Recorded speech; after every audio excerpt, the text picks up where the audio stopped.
selamat pagi pemirsa. Berita Padang hadir kembali hari ini bersama saya Adini dan sejumlah informasi telah kami siapkan untuk Anda. Berikut selengkapnya.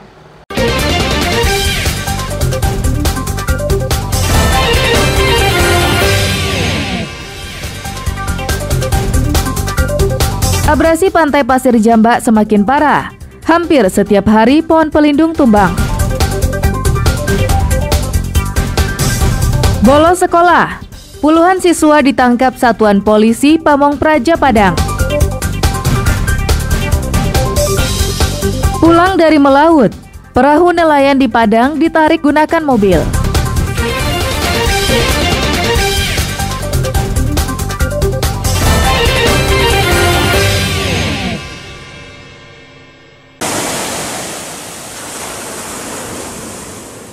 Abrasi pantai Pasir Jamba, Kelurahan Pasianan Tigo, di Kecamatan Koto Tangah, pinggiran Kota Padang, semakin menjadi-jadi.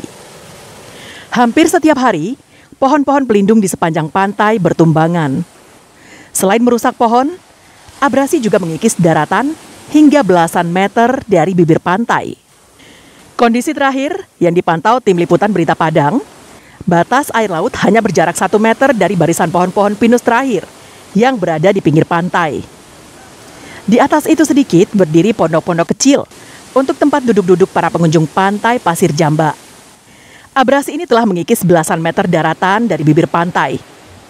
Menurut warga setempat, abrasi dengan gelombang besar telah terjadi sejak 3 bulan lalu secara terus-menerus. Gelombang besar tersebut terjadi dari siang hingga malam hari akibat tiupan angin kencang. Dampaknya, omset pedagang yang biasanya berdagang di kawasan pantai menurun hingga 50% karena pengunjung enggan datang lantaran pantai telah dipenuhi oleh pohon tumbang. Selain itu, tingginya gelombang juga menjadi salah satu penyebab pengunjung tidak bisa bermain di pantai. Sudah 3 bulan akibat angin selatan yang mengikis jadi abrasi. Jadi 3 bulan ini secara terus menerus ya? Berhentinya cuma seminggu, nanti diulang lagi. Ya kapan itu anginnya biasanya?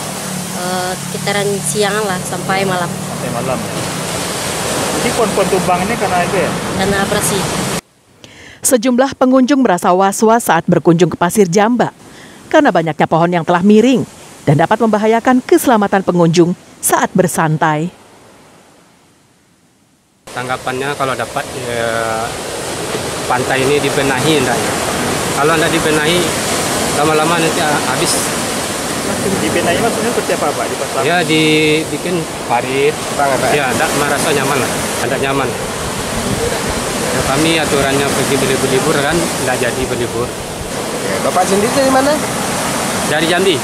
Harapannya pemerintah setempat bisa membenahi pantai dengan memasangkan batu-batu di tepi pantai agar pengunjung bisa menikmati indahnya pantai Jamba ini, Pak. Pantainya sebelumnya banyak sampahnya, Pak. Tapi sekarang lumayan bersih lah. Warga berharap pemerintah segera memberikan solusinya dengan cara memasang batu grip. Pasalnya, jika dibiarkan, maka kondisi itu akan mengancam tempat wisata serta perumahan warga yang dekat dengan bibir pantai. Robiham melaporkan dari Padang.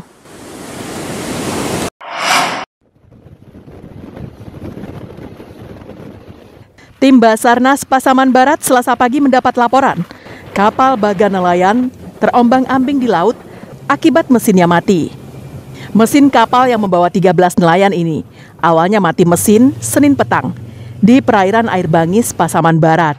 Saat itu, kru kapal berhasil memperbaikinya dan kapal kembali berlayar. Namun hal itu hanya bertahan 1 jam dan setelahnya mesin kapal kembali mati. Mereka pun terombang-ambing di laut lepas. Mendapat laporan, tim SAR melakukan pencarian dengan koordinat yang diberikan. Setelah beberapa lama dicari, kapal dengan nama lambung KM Bahari Mandiri 3 itu akhirnya ditemukan di perairan Tiku, Kabupaten Agam, setelah terseret arus selama 1 hari. Tim SAR kemudian memeriksa kondisi kesehatan anak buah kapal. Mereka ditemukan dalam kondisi sehat. KM Bahari Mandiri 3 ini kemudian ditarik ke daratan untuk perbaikan mesin. Di mana proses pencarian KM Bahari Mandiri 03 yang informasi awal mati mesin dan terombang-ambing di perairan Air Bangis dan Tiku. Kapal beserta ABK dengan jumlah 13 orang ditemukan pada pukul 11.30 dalam keadaan selamat semuanya. Dan saat ini kapal sedang ditowing oleh KM Anak Kanduang. KM Bahari saat ini dibawa menuju daratan Tiku. Kepada nelayan yang hendak melaut, diminta untuk selalu memeriksa kondisi kapal mereka sebelum mengarungi laut lepas. Selain itu, pemilik kapal juga wajib melengkapi kapalnya dengan alat keselamatan. Safatul Ulum melaporkan dari Kabupaten Agam.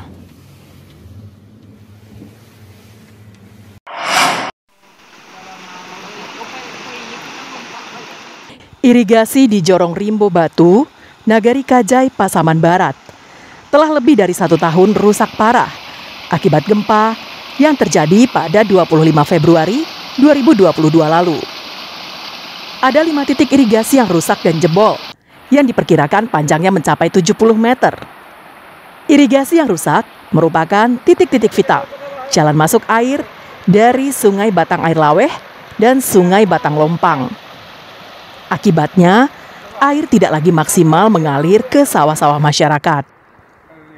Untuk bisa bertanam padi, sebagian masyarakat membendung air dengan cara manual dan menyambungnya dengan pipa ke selokan atau ke sumber mata air. Irigasi ini seharusnya mengaliri sawah-sawah milik 4 kelompok tani. Namun kini petani tidak mendapatkan air secara maksimal. Akibatnya, sebagian warga beralih dari menanam padi menjadi menanam jagung atau tanaman lainnya. Ada 5 titik, karena titik itu memang titik yang paling penting untuk pembagian air. Ke bawahnya tidak ada lagi airnya, kering semua. Dampaknya hampir 100 hektar persawahan di kejorongan sini itu tidak bisa bersawah lagi karena tidak memiliki air. Mereka beralih banyaknya ke jagung. Karena nggak ada air untuk sawah. Mereka berharap agar irigasi diperbaiki, sebab Kecamatan Talamau merupakan salah satu lumbung padi di Pasaman Barat. Safatul Ulum melaporkan dari Pasaman Barat.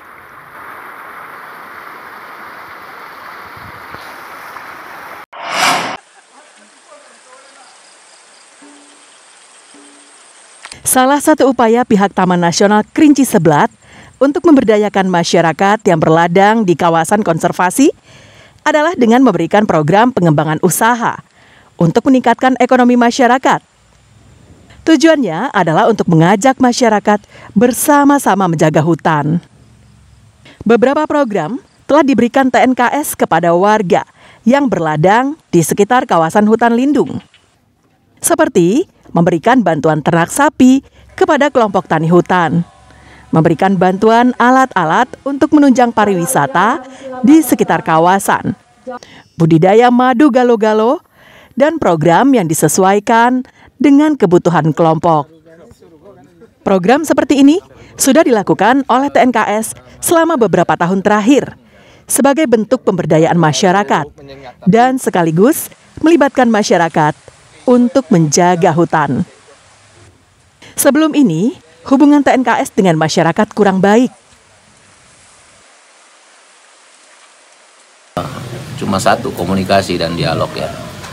Kita tidak bosan-bosannya, tidak henti-hentinya membangun komunikasi dengan masyarakat kita karena mungkin mereka menolak program itu karena mereka belum paham ya manfaatnya, belum paham fungsinya apa, tujuannya apa.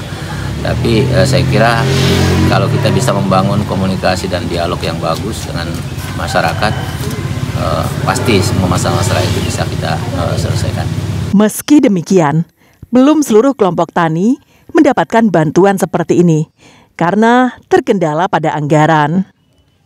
Banta Fauzan melaporkan dari Solok Selatan.